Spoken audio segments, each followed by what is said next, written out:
Baik, sebelumnya Assalamualaikum warahmatullahi wabarakatuh. Salam dan bahagia. Perkenalkan, nama saya Retna Utami dengan NIM 20 2087 Di sini saya akan memaparkan materi mengenai melindungi suatu sistem informasi.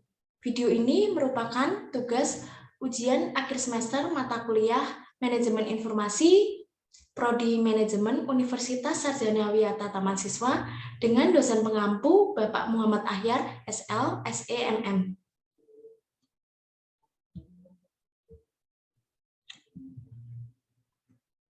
Baik, untuk materi yang pertama yaitu apa itu sistem informasi? Sistem informasi atau information system merupakan komponen yang saling terikat yang bekerja sama untuk mengumpulkan, memproses, menyimpan, dan menyebarkan informasi untuk mendukung pengambilan keputusan, koordinasi, pengendalian, analisis, dan visualisasi dalam organisasi. Yang selanjutnya yaitu kerentanan dan penyalahgunaan suatu sistem. Kenapa sistem itu rentan?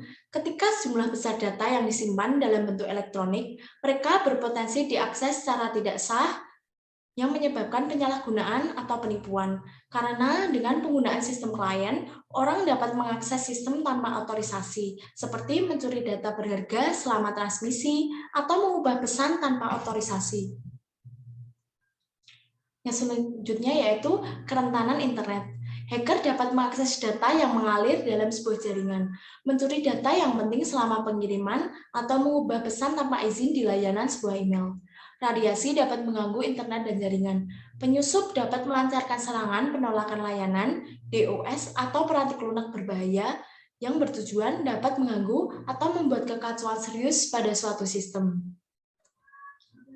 Materi selanjutnya yaitu tantangan keamanan wireless. Wi-Fi merupakan standar untuk jaringan nirkabel mudah disusupi penyelundup menggunakan program sniffer untuk mendapatkan sebuah alamat sebagai sumber akses suatu jaringan. Karena jaringan Wi-Fi di banyak lokasi tidak memiliki keamanan untuk melawan wire driving. Selanjutnya yaitu software berbahaya yaitu seperti virus, worms, trojan horse, dan spyware. Yang pertama yaitu malware, merupakan program perangkat lunak berbahaya yang mengancam seperti pada virus komputer, worm, dan trojan horse. Penyebaran virus dari komputer ke komputer lain ketika manusia mengirim lampiran sebuah email atau menyalin file yang telah terinfeksi virus.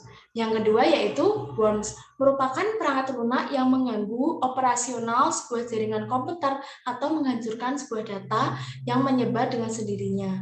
Yang ketiga yaitu trojan horse, merupakan program perangkat lunak yang tampak tak berbahaya namun sangat merusak karena membuka gerbang untuk sebuah virus atau kode berbahaya yang akan diperkenalkan ke sebuah sistem komputer. Yang terkenal yaitu Zeus Trojan. Materi yang keempat yaitu serangan injeksi SQL merupakan yang paling mengancam karena memanfaatkan kerentanan dalam program aplikasi web yang buruk untuk diperkenalkan kode berbahaya pada suatu sistem perusahaan. Dan yang terakhir yaitu spyware merupakan teknologi yang membantu mengumpulkan sebuah informasi tentang seseorang atau organisasi secara sembunyi-sembunyi dengan memasang dirinya di komputer untuk memantau kegiatan penelusuran web oleh user dan menyisipkan iklan. Materi selanjutnya yaitu hacker dan kejahatan sebuah komputer. Yang pertama yaitu pencurian identitas. Pencurian bagian ini muncul dari informasi pribadi atau kejahatan di mana seorang penipu mendapatkan informasi yang sangat penting, seperti kartu kredit atau nomor jaminan sosial dengan tujuan mendapatkan layanan atas nama korban atau untuk mendapatkan data rahasia yang tidak tepat. Yang kedua yaitu phishing adalah bentuk penipuan melibatkan pembuatan halaman situs palsu atau pesan elektronik yaitu melalui email seolah-olah berasal dari pihak yang sah dan menanyakan data pribadi yang sangat rahasia. Yang ketiga yaitu pharming adalah teknik phishing yang mengarahkan pengguna ke halaman situs web yang palsu, bahkan saat seseorang mengetikkan halaman atau alamat situs yang seharusnya. Yang kedua yaitu click fraud. Penipuan melalui klik adalah mengeklik dengan curang iklan online berbayar untuk menghasilkan biaya per klik yang tak semestinya. Yang kedua yaitu materi mengenai cyberterorisme. dan cyber warfare. Semakin besar perhatian difokuskan pada ketentuan internet atau sebuah jaringan lainnya yang dapat dimanfaatkan oleh teroris, badan intel luar negeri, atau kelompok lain untuk menciptakan gangguan dan bahaya yang luas.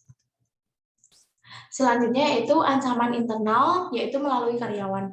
Studi telah menemukan bahwa kurangnya pengetahuan dari pengguna atau penggunaan adalah penyebab tunggal terbesar dari pelanggaran keamanan sebuah jaringan. Banyak karyawan yang lupa password mereka untuk mengakses sebuah sistem komputer atau mengizinkan rekan kerja untuk menggunakannya, yang mengabaikan sistem. Kadang, penyusup berbahaya mencari akses sistem karyawan, mengungkapkan password mereka dengan berpura-pura menjadi anggota yang sah dari suatu perusahaan. Praktek ini disebut dengan social engineering. Materi selanjutnya yaitu teknologi dan alat untuk melindungi sebuah sumber informasi. Bisnis memiliki berbagai teknologi untuk melindungi informasi, termasuk alat untuk mengolah identitas pengguna, mencegah tidak sah akses ke sistem dan data, memastikan ketersediaan sistem, dan yang terakhir memastikan kualitas perangkat lunak. Yang pertama yaitu manajemen identitas dan autentikasi. Perangkat lunak manajemen identitas mengotomatiskan proses melacak semua pengguna dan sistem hak mereka, menetapkan setiap pengguna identitas digital yang unik untuk mengakses setiap sistem. Hal ini juga mencakup perangkat untuk autentikasi pengguna, melindungi identitas pengguna, dan mengendalikan akses ke sumber daya sistem. Yang selanjutnya yaitu materi mengenai firewall, sistem deteksi gangguan, dan antivirus pada perangkat lunak. Yang pertama yaitu firewall. Firewall adalah kombinasi dari hardware dan software yang mengontrol aliran lalu lintas jaringan masuk dan keluar.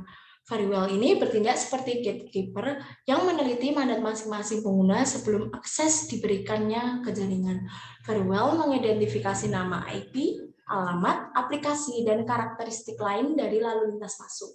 Yang kedua yaitu intrusion detection system, yaitu sistem deteksi intrusi. Fitur alat monitor penuh waktu ditempatkan pada titik-titik yang paling rentan atau hotspot dari jaringan perusahaan untuk mendeteksi dan mencegah penyusup.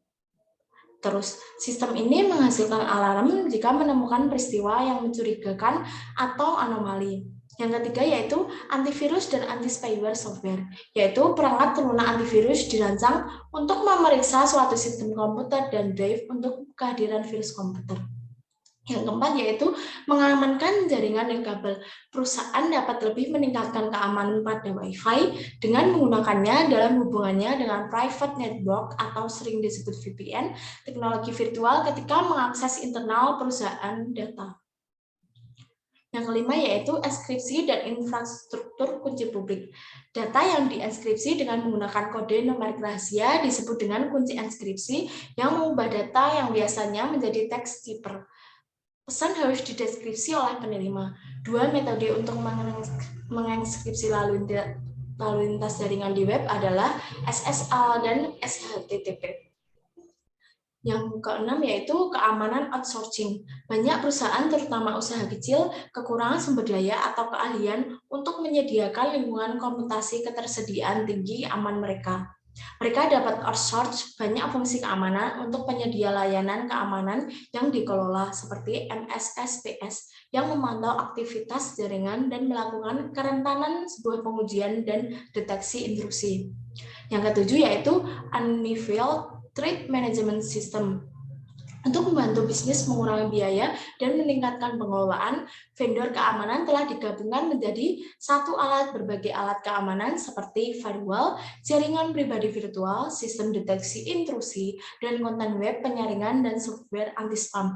Manajemen pada keamanan yang komprehensif ini disebut manajemen ancaman terpadu atau UTM system. Dan yang terakhir yaitu pengendalian jaringan lalu lintas atau sering disebut deep packet inspection, yaitu memeriksa file data dan memilih prioritas rendah materi online, sementara menugaskan prioritas yang lebih tinggi untuk file bisnis penting. Baik, sekian materi pemaparan dari saya. Banyak kurang dan lebihnya mohon maaf. Wassalamualaikum warahmatullahi wabarakatuh. Salam.